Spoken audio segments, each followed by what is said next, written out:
Instituto Bíblico del Aire, capacitando para el servicio eficaz.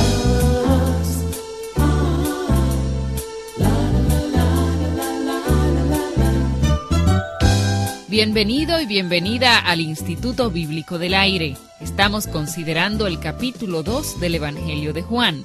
El primer milagro que hizo Jesús se produjo en las bodas de Caná de Galilea, donde Él convirtió el agua en vino. En esta ocasión aprenderemos valiosas aplicaciones de este milagro a lo que muchos han llamado la fórmula para el nuevo nacimiento. Escuche con atención. Ya Alberto Valle está listo con el estudio.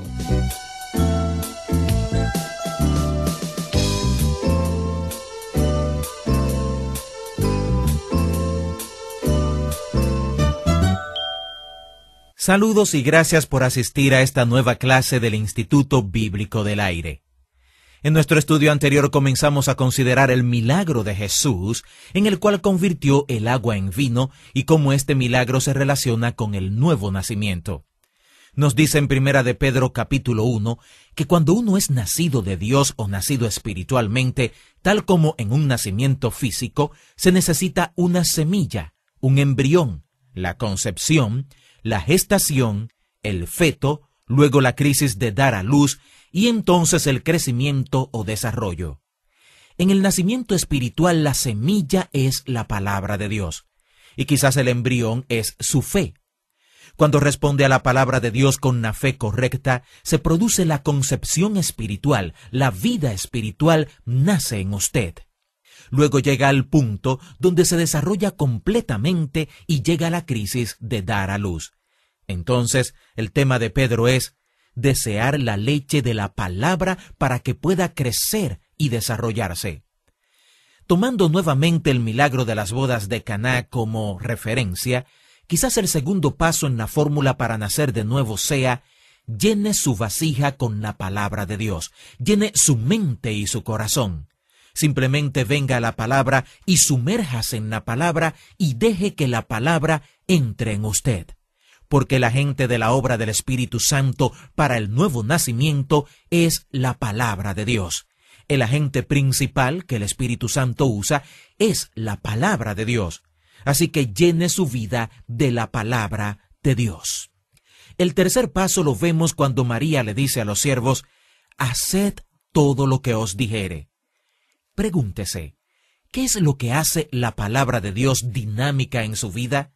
¿Por qué cuando una persona se sumerge en la palabra de Dios y la palabra entra en él, se convierte en un poder de Dios que lleva a la salvación y lo edifica haciéndolo fuerte? ¿Por qué otras personas simplemente se duermen? Hay predicadores que sienten que son anestesiólogos espirituales porque cuando predican a algunas personas simplemente les da sueño. Pero uno puede ver a algunos que le prestan mucha atención a cada palabra que dice el predicador y cosas maravillosas pasan en sus vidas. La palabra de Dios es poder en sus vidas.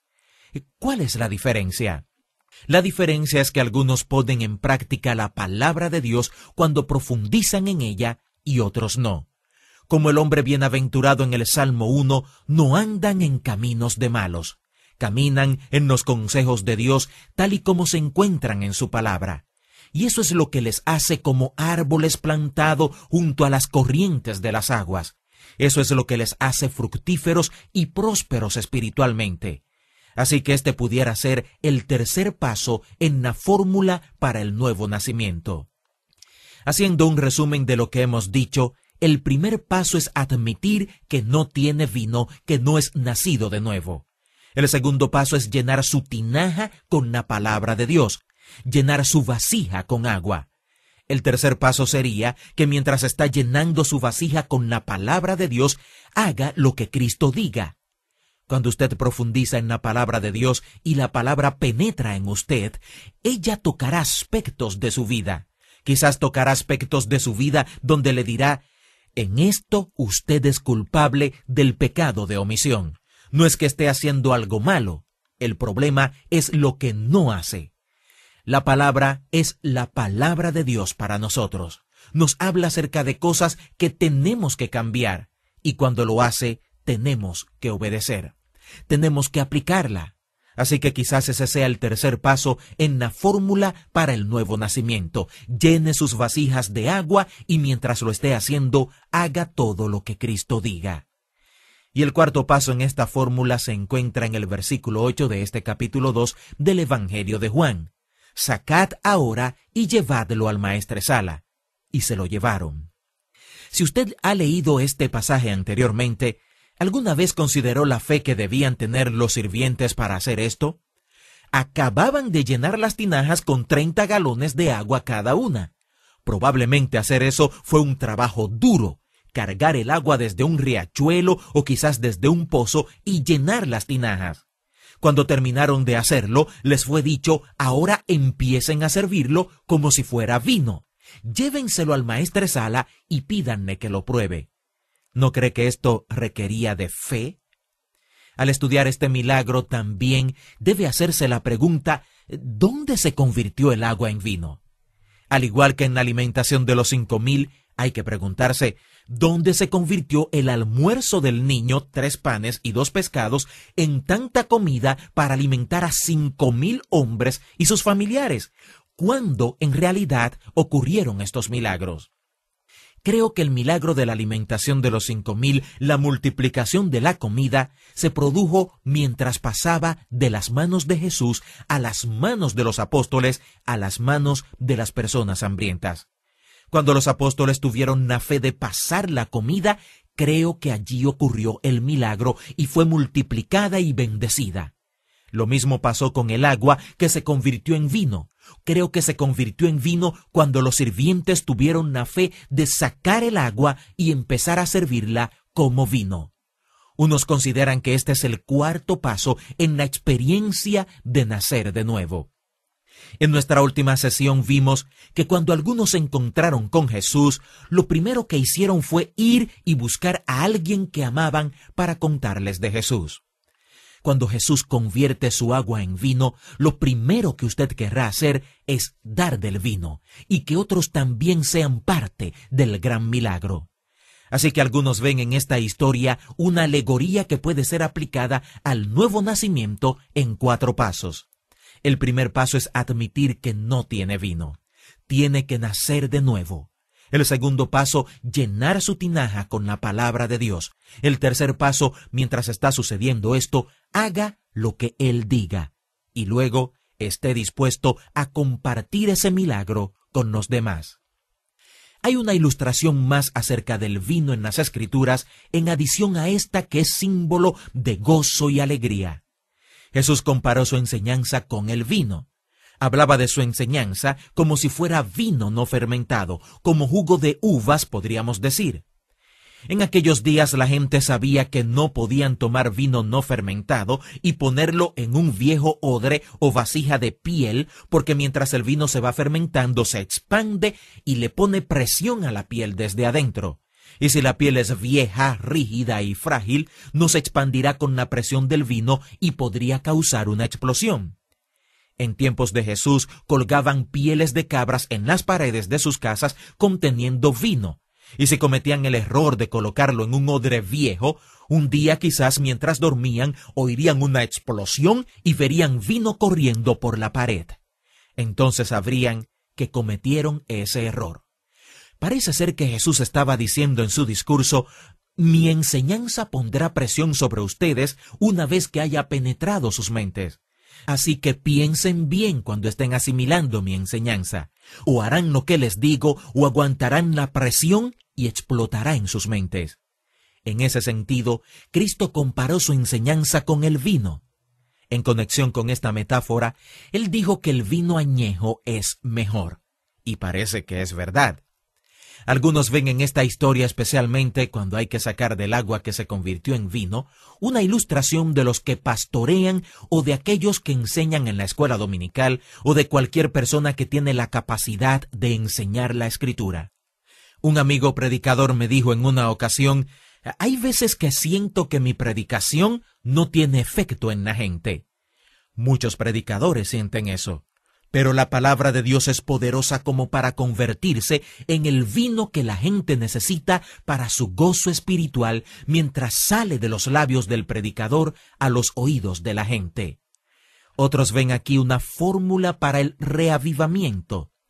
Quizás ya usted es un nacido de nuevo, pero no tiene vino. ¿Es posible que un nuevo creyente se deprima? Sí. Los grandes hombres de Dios en la Escritura llegaron a estar tan deprimidos que oraron a Dios que les quitara la vida. Moisés hizo esa oración, Elías la hizo y también Jonás y Job. Así que es posible ser un creyente y no tener vino. Puede ser que cuando suceda eso necesite un reavivamiento, una renovación. Cuando sienta que necesita una renovación, tome un día, una semana o algunas horas y llene su tinaja de la palabra de Dios. Y mientras esté haciendo eso, cuando Dios le toque sobre algo, lo que sea que Él le muestre por la palabra, hágalo. Haciendo eso podrá reavivarse espiritualmente. Habrá una renovación espiritual en su vida.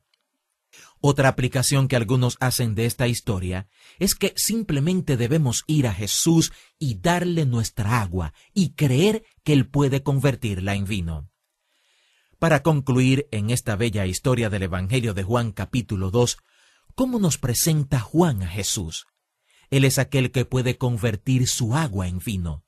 Hay muchas aplicaciones del significado de la historia. Podría significar todas las aplicaciones que hemos dicho y muchas más que ni siquiera hemos pensado. Pero cualquiera que sea la aplicación, en el segundo capítulo de Juan vemos a Jesús como aquel que puede convertir su agua en vino. ¿Qué es la fe en este pasaje? Fe es lo que movió a aquellos siervos a obedecer, llenar esas tinajas de agua y servirlas aún sabiendo que era agua. Asimismo, fe en esta historia es confiar en que Él transformará el agua en vino. De eso se trata la fe. ¿Y qué es la vida? La vida es nacer de nuevo. La vida es la calidad de vida que se obtiene cuando usted se acerca a Jesús y le dice, yo no tengo gozo. Y Él convierte su agua en vino. Esa es la vida, de acuerdo a esta historia en Juan capítulo 2. Este milagro manifestó su gloria y sus discípulos creyeron en Él. Si deja que Jesús convierta su agua en vino, Él será glorificado por ese milagro, pero también usted llegará a experimentar quién es Jesús en realidad. Hasta aquí la enseñanza de hoy en el Instituto Bíblico del Aire. Esperamos que lo aprendido en esta lección les sea de mucha ayuda.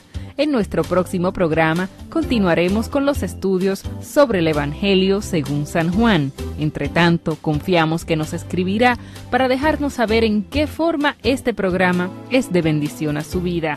No olvide solicitar los materiales que acompañan esta serie de estudios.